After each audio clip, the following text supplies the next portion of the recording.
What's up guys, Alex here with another video, and today's tutorial will be on how to mask an image. I won't be covering the masking idea in general. It's too big and there's a lot of stuff you can do with masking, but I'll separate these into different tutorials, like how to mask a moving object, how to rotoscope, and things like that. So today's tutorial just sticking with how to mask an image. So you have an image on the timeline, and to get into the masking window, all you have to do is click on the event pan crop window, which is this little square right here on your text. Go ahead and click it, and you should find the masking option under the position. So once you go ahead and enable that, it'll go to your masking window. Now if you're ever switching between your crop window to your masking window, it's really easy. The crop window is the top keyframe right here, and the masking keyframe is below that. So if you're ever trying to go back to the cropping window, you would want to click the first keyframe. So let's go back to the masking window, and I'll explain the list of tools that are on this left hand side. So first you have your normal edit tool where you can move around your image. You have the anchor tool, or the anchor tool, my bad, to create points to connect your mask. Anchor deletion tool to delete points. A split tangent tool, which basically kind of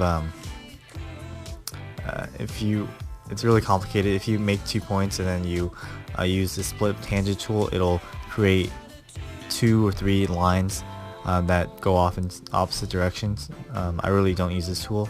And of course the next two tools are the rectangle and circle masking tool, and this is just implemented in Sony Vegas Pro 12. Basically you can just make shapes like these if you wanted to, which is kind of useful. You have your zoom edit tool, enable snapping, which is if you want your mask to be on a grid, it'll snap to a specific point instead of allowing you to move it around freely. And you have your move X and Y, which is basically allowing you to move your points in any direction. So first off, to create a mask, you need to select the anchor creation tool. Let's go ahead and click that. And the only thing I don't like about this masking window in Sony Vegas is that you can't move around using your cursor button like you can in After Effects. So you would want to find a good position to mask in where you don't have to move around your window, because if you ever try to mask and then you have to move closer to this side, you would have to go ahead and move around, and as you can see, the points for the mask disappears. And once you go back to the anchor creation tool, you have to click on it again, and sometimes the mask kind of expands if you click on it again if you want to continue your mask. So sometimes I usually like to start off with a position that I can work entirely with without having to move around the image.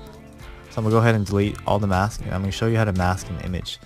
So you want to go ahead and start at a point, click, and basically what you want to do is click around the image or the shape that you want to mask, and basically that's really all you do. So I'm gonna go ahead and mask around this image.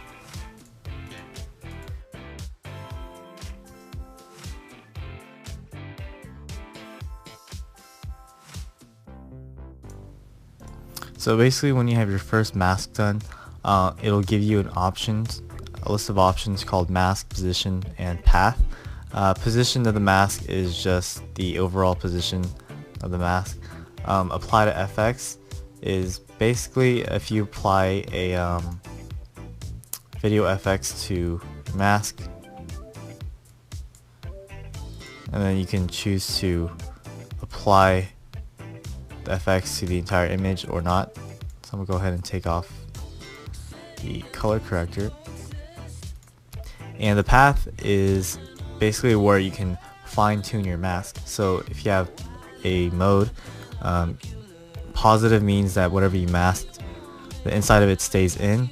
If you set it to negative, whatever you masked on the inside disappears, and only the outside of the mask will appear. And disabled means everything just disappears. So I'm gonna go ahead and set it back to positive. Anti-alias you don't have to worry about. opacity is basically how how transparent you want the masks to be. Since there isn't any image below this image, obviously if you turn down the opacity, it'll start to fade to black.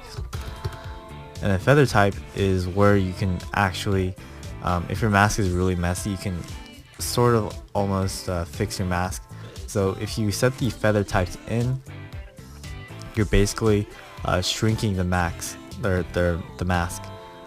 So you have the feather percent, and as you increase the feather percent, the feather type will kind of shrink the mask. So if I set it to 5%,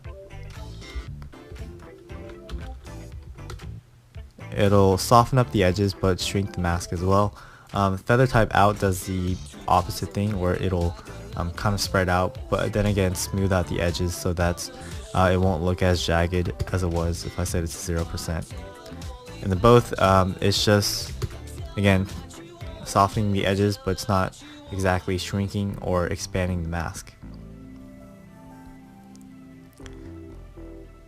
So after that, basically if you have little gaps in your image that you want to take out after you made your first mask, like this little spot right here, you're gonna want to make a new masking shape. So that's really easy. All you have to do is grab the anchor creation tool and start a new mask. But then again, you want to make sure that it doesn't interfere with your original mask or any points of that. So you want to go ahead and just make another quick mask. And once you've done that, you want to make sure that the mode, instead of being positive, you want it to be negative, and that will take out this little area that you don't want to be included in the mask. And you can create as many masks as you want. If you want to delete them, all you have to do is click on it, right click and delete, and you can choose to delete an anchor, or you can choose to delete it all, and there you go. So that's how you can mask an image in Sony Vegas. If you have any problems with the masking option, just ask them down in the comments down below, and my next tutorial will probably be on how to mask a moving image or video. So I'll see you guys next time.